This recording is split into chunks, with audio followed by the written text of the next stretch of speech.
میں بس لاسٹ اپنی انسائٹ شیئر کروں گا آپ لوگوں کے ساتھ کہ ماشاءاللہ آپ نے بھی کوالٹیز کی بات کی, آپ نے بات کی کہ اللہ شروع میں 5 اوصاف و 6 اوصاف جو ہیں, ذیشان نے بھی بات کی. تو ماشاءاللہ اللہ mentions a character who is the father of انبیاء, اور اٹ از ایز ایف کہ اللہ سبحانہ وتعالیٰ نے ساری بات بتا کے, یعنی اس بیوٹیفل فلو سے ان کا تذکرہ آیا. ابراہیم علیہ السلام کی میں بات کر رہا ہوں کہ وہ سارے اوصاف ابراہیم علیہ السلام میں کامل تھے الحمدللہ, اور تمام انبیاء میں اوبیسلی تھے.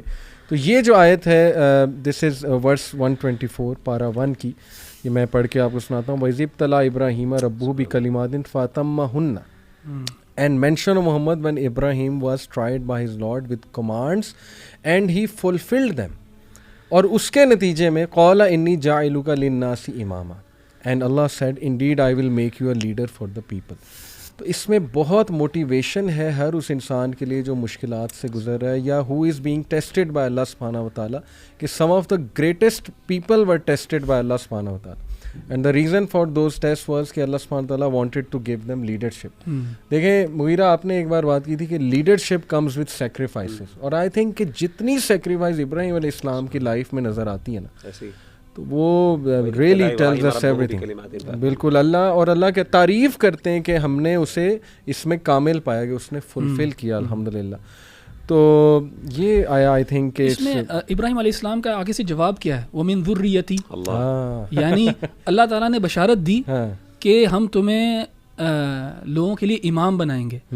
اچھا, ابراہیم علیہ السلام نے کوئی اس طرح خوشی کا اظہار نہیں کیا, انہوں نے باقاعدہ سوال کیا, اور میری اولاد اور میری جو نسلیں ہیں, تو وہ ہی فارورڈ تھنکنگ ہے, اور اللہ تعالیٰ سے ان کی ہائی ہوپس ہیں کہ نہیں صرف میں نہیں, میرا صدقہ جاریہ بھی بنائیں, صحیح میری اولادوں کو بھی جو ہے ہدایت پہ رکھیں اور یہ شرک سے پاک رکھیں.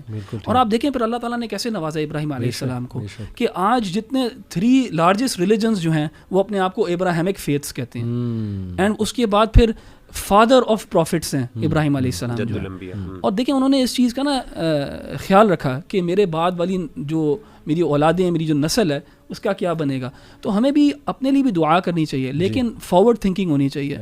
اور اس کے ساتھ میں نا ایک اور چیز شیئر کرنا چاہوں گا جو میں نے نا ایک کویت کے عالم ہیں عثمان الخمیس, ان سے میں نے سنی تھی بات رمضان کے بارے میں. وہ کہتے ہیں کہ رمضان کے استقبال کے معاملے میں نا, یعنی when you are welcoming رمضان, انہوں نے مسلمانوں کو نا 3 کیٹیگریز میں کیا.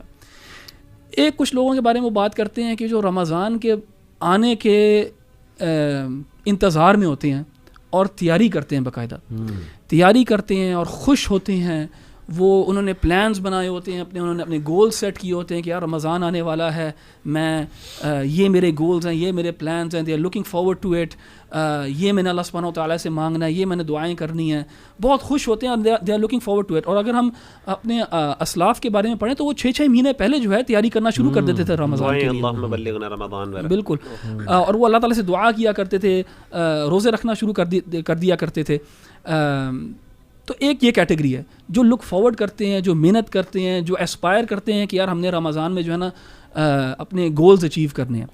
پھر شیخ عثمان جو ہیں وہ دوسری کیٹیگری بتاتے ہیں, وہ لوگ ہیں جو بالکل ان کے لیے رمضان ہونا اور نہ ہونا جو ہے نا برابر ہے.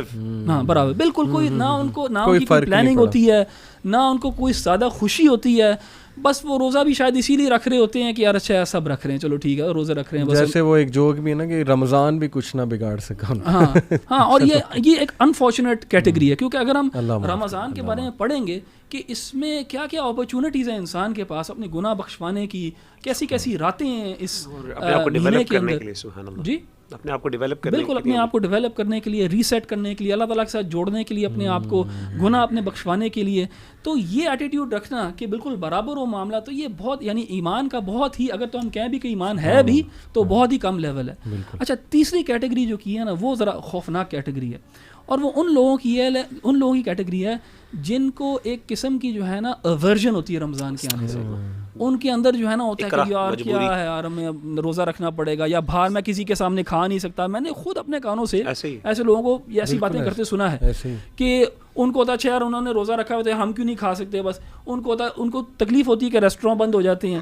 یعنی یہ شاید ان لوگوں میں سے ہیں جن کے بارے میں وہ اللہ تعالیٰ نے کہا نا وَمِنَ النَّاسِ مَن يَقُولُ آمَنَّا بِاللَّهِ وَبِالْيَوْمِ الْآخِرِ وَمَا هُم بِمُؤْمِنِينَ. یہ ہو سکتا ہے ان لوگوں میں سے ہوں یہ لوگ. تو ہمیں بھی نا رمضان کے معاملے میں فرسٹ کیٹیگری میں سونے کی پوری کوشش کرنی چاہیے.